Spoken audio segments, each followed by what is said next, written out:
Murder, terror, and corruption, all words synonymous with notorious mobster James Whitey Bulger. He inflicted fear in the South Boston community for decades. Of reputed mob boss James Whitey Bulger. Bulger is due back in federal court at 2 o'clock today to be arraigned for his alleged role in 19 murders. 1975, Quincy, Massachusetts. FBI Special Agent John Connolly sits in his Plymouth sedan waiting for James Whitey Bulger, a rising figure in Boston's Winter Hill Gang who grew up a few doors down from Connolly in South Boston's Old Harbor housing project. Connolly makes his pitch. The FBI needs information about the Italian Mafia, and in exchange, the Bureau will protect Bulger from prosecution. Bulger agrees but insists, "I will not be called an informant. I will be your strategist." That conversation launches a 20-year partnership between the FBI and one of Boston's most brutal criminals, a secret deal that allows Bulger to build a criminal empire, eliminate his rivals, and get away with 19 murders while federal agents look the other way. If you want to know how the FBI's deal with Whitey Bulger turned him into an untouchable killer, subscribe and tell us where you're watching from in the comments. To understand how the FBI ended up protecting a serial killer for 2 decades, you need to understand who Whitey Bulger was and how John Connolly became the agent who brought him into the fold. James Joseph Bulger Jr. was born on September 3, 1929 in Dorchester, Massachusetts. His father, James Sr., was an Irish immigrant from Newfoundland who worked as a union laborer and occasional longshoreman. His mother, Jane McCarthy, was a first-generation Irish immigrant. The family moved to South Boston shortly after Whitey's birth, settling in the Old Harbor Housing Project, the first public housing development in New England. South Boston, known as Southie, was a tight-knit Irish-American neighborhood where everyone knew everyone and organized crime was woven into the fabric of daily life. Whitey got his nickname from his bright platinum blonde hair. By his teenage years, he was already running with street gangs and getting into trouble. He was arrested multiple times for larceny, assault, and armed robbery. In 1956, he was sentenced to 20 years in federal prison for bank robbery and was eventually transferred to Alcatraz, where he served time alongside some of the most dangerous criminals in America. He was released in 1965 and returned to South Boston, where he began working his way up through the city's criminal underworld. By the early 1970s, Bulger had become a key member of the Winter Hill Gang, an Irish mob organization based in Somerville, just northwest of Boston. John Joseph Connolly Jr. was born on August 1, 1940, and grew up in the same Old Harbor housing project as the Bulger family. The Connollys lived just a few doors down from the Bulgers. John Connolly admired Billy Bulger, Whitey's younger brother, who would eventually become one of the most powerful politicians in Massachusetts, serving as president of the state senate for 17 years. But John also met Whitey. According to Connolly's later accounts, when he was 8 years old, some older boys were picking on him over a ball. 19-year-old Whitey Bulger, already known as the leader of the Mercer Street Gang, chased the bullies away and bought young Connolly ice cream. That childhood interaction created a bond that would later have devastating consequences. Connolly's family moved out of the housing project when he was 12, but he never forgot his South Boston roots. He attended Boston College with encouragement from Billy Bulger and briefly took classes at Suffolk Law School before working as a high school teacher. In 1968, with help from Billy Bulger and a personal letter from House Speaker John McCormick to FBI Director J. Edgar Hoover, Connolly joined the FBI. He worked in Baltimore, San Francisco, and New York before his 1972 arrest of Frank Salemi, a well-known mafia figure, helped him secure a transfer back to Boston in 1973. And it was in Boston that Connolly saw an opportunity to make his career. In the early 1970s, the FBI had made destroying the Italian Mafia a top national priority. In 1975, Connolly reached out to Bulger through intermediaries and arranged the meeting at Wollaston Beach. Sitting in Connolly's car on that quiet beach, The FBI agent made his pitch. The Patriarca family was already giving the FBI information about Bulger's gang. Connolly told him, "Why not use the Bureau to do to them what they were doing to him? Fight fire with fire." Bulger, who had spent years watching the Italian mafia dominate Boston's criminal landscape, saw the opportunity immediately. If he fed the FBI information about his Italian rivals, the Bureau would help him eliminate the competition. It was a business decision. But Bulger had one condition. He would not be called an informant. In the criminal underworld, there was nothing worse than being a rat. Informants got killed. So Bulger insisted he would be Connolly's strategist, not his snitch. It was a semantic distinction that meant nothing legally, but everything to Bulger's self-image. Connolly agreed, and from that moment forward, Whitey Bulger became one of the FBI's most protected criminals in America. The deal was simple. Bulger would provide information about the Patriarca family and Gennaro Angiulo's crew. In exchange, the FBI would protect him from prosecution. Connolly would tip Bulger off to any investigations, warn him about witnesses who might cooperate against him, and steer law enforcement away from the Winter Hill Gang. For the FBI, it seemed like a reasonable trade. They were getting inside information on the mafia, which was their top priority. For Bulger, it was even better. He was getting a license to operate with impunity. But there was a complication. Bulger wasn't the only FBI informant in the Winter Hill Gang. Stephen the Rifleman Flemmy, Bulger's partner, had been working with the FBI since 1965, long before Bulger came into the picture. Flemmy had his own FBI handler, and when Bulger joined the program in 1975, the two criminals became the Bureau's star informants in Boston. Together, they fed the FBI information that helped to bring down Gennaro Angiulo and cripple the Patriarca family's operations in Boston.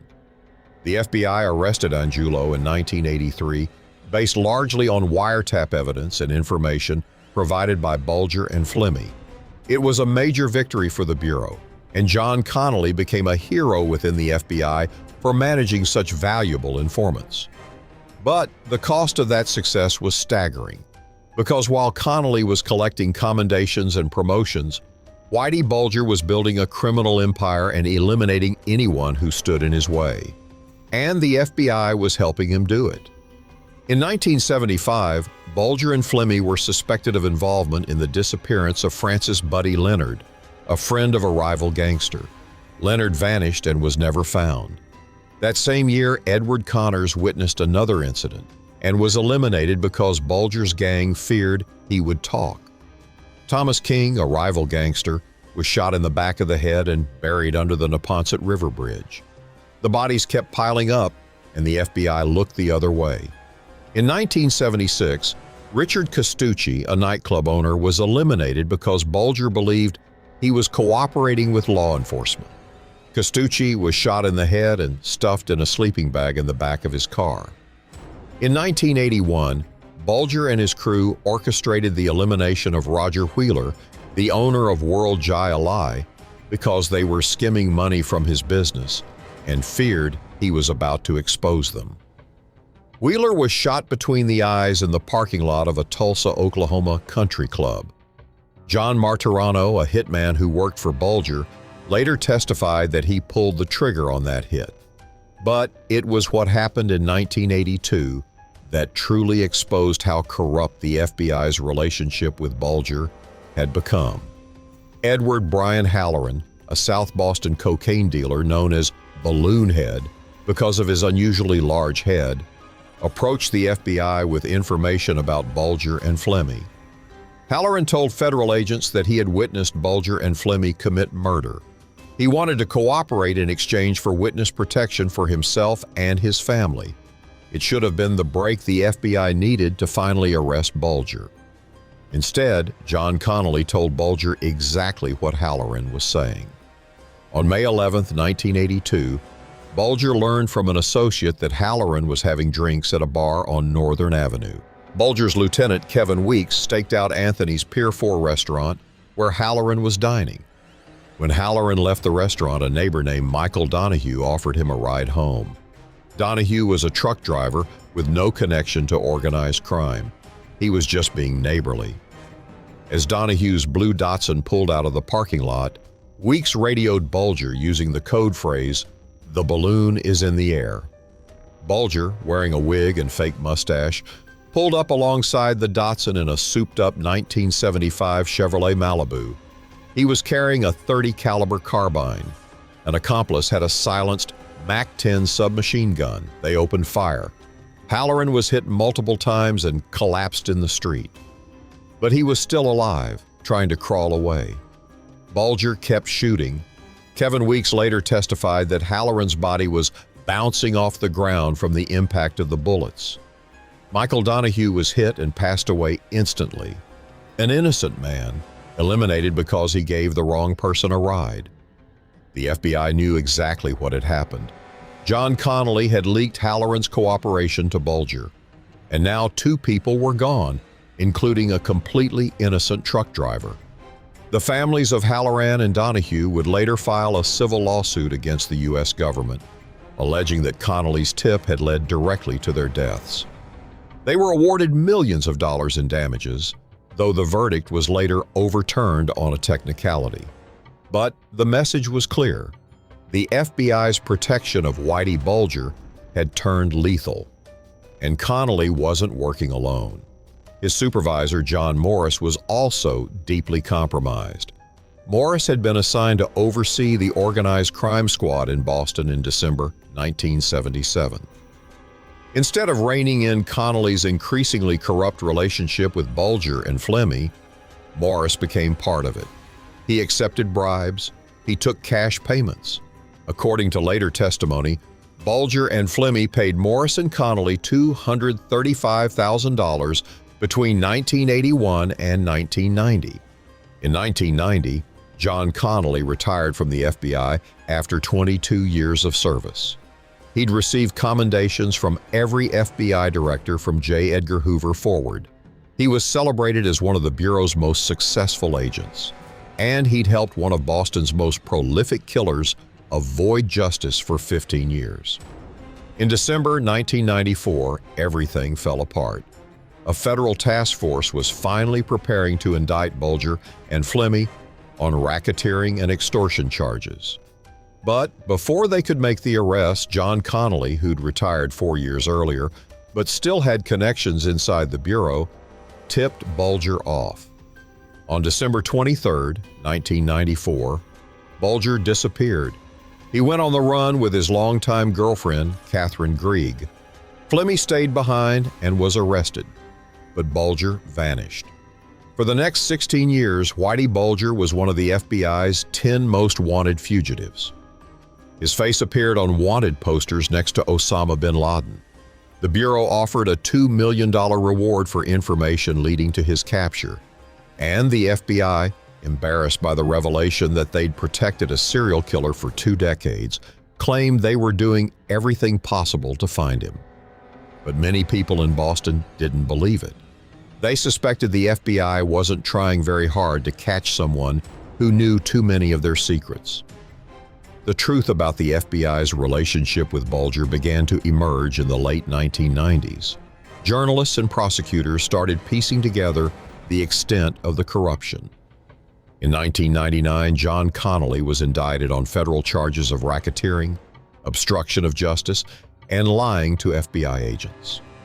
The charges stemmed from his role in tipping off Bulger and Flemmi before their 1995 arrests and then lying about it. In 2002, Connolly was convicted and sentenced to 10 years in prison. But that wasn't the end of it. In 2005, prosecutors in Florida charged Connolly with second-degree murder in connection with the 1982 elimination of John Callahan. But in 2011, the FBI changed tactics. Instead of focusing on finding Bulger, they focused on finding Catherine Grieg. They produced a 30-second public service announcement that aired on daytime television, asking viewers if they'd seen Grieg. Within days, tips poured in. On June 22, 2011, FBI agents arrested Bulger and Grieg in a rent-controlled apartment in Santa Monica, California, just blocks from the Pacific Ocean. Bulger was 81 years old. He'd been on the run for 16 years. In 2013, Whitey Bulger went on trial in Boston on 32 counts of racketeering and firearms possession. The racketeering charges included allegations that he was complicit in 19 murders.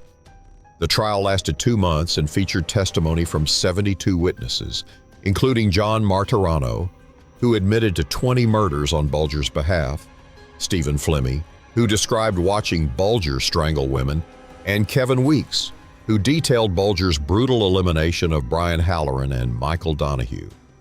On August 12, 2013, the jury convicted Bulger on 31 of 32 counts.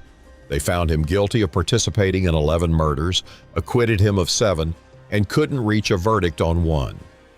Throughout the trial, Bulger maintained that he was never an FBI informant. Despite FBI files documenting his 15-year relationship with the Bureau, despite testimony from his handlers, despite recorded meetings, Bulger insisted he was not a rat. To the very end, he clung to that denial. Because in his world, being a killer was acceptable. Being an informant was unforgivable. Bulger was sentenced to 2 consecutive life terms plus 5 years. At 84 years old, he would never leave prison. On October 29, 2018, Bulger was transferred from a federal prison in Florida to the United States Penitentiary at Hazleton in West Virginia. Hazleton was known as one of the most violent federal prisons in the country. Bulger, who was 89 years old and in a wheelchair, was placed in the general population despite his age, medical conditions, and high-profile status. Inmates at Hazleton knew Bulger was coming. Prison staff knew he was coming. And according to later investigations, multiple people knew exactly what was going to happen. On October 30, 2018, less than 12 hours after Bulger arrived at Hazleton, he was found dead in his cell. He'd been beaten with a lock stuffed inside a sock. His eyes had been nearly gouged out. 3 inmates, Fotios Freddy Gayas, a mafia enforcer, Paul DeCollegiero, a Massachusetts gang member, and Sean McKinnon, were later charged with conspiracy to commit first-degree murder.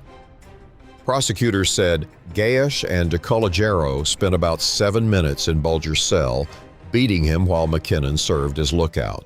The motive was simple. Bulger was a rat, and in prison, rats don't survive. A 2022 Justice Department Inspector General investigation found that Bulger's transfer to Hazleton was the result of multiple layers of management failures, widespread incompetence, and flawed policies. Prison officials had downgraded Bulger's medical status to facilitate his transfer, ignoring his serious heart condition and failing to follow proper protocols. The report found no evidence of malicious intent, but the conclusion was clear. Bureaucratic blunders had placed an elderly, wheelchair-bound informant in one of the country's most dangerous prisons in the general population, surrounded by people who hated informants. Bulger's family filed a wrongful death lawsuit, alleging he was deliberately placed in harm's way. The lawsuit was dismissed. Whitey Bulger was buried at St. Joseph Cemetery in West Roxbury, Boston. His headstone is blank except for the word Bulger. No dates, no epitaph, just his name. John Connolly is still serving his 40-year sentence in a Florida prison.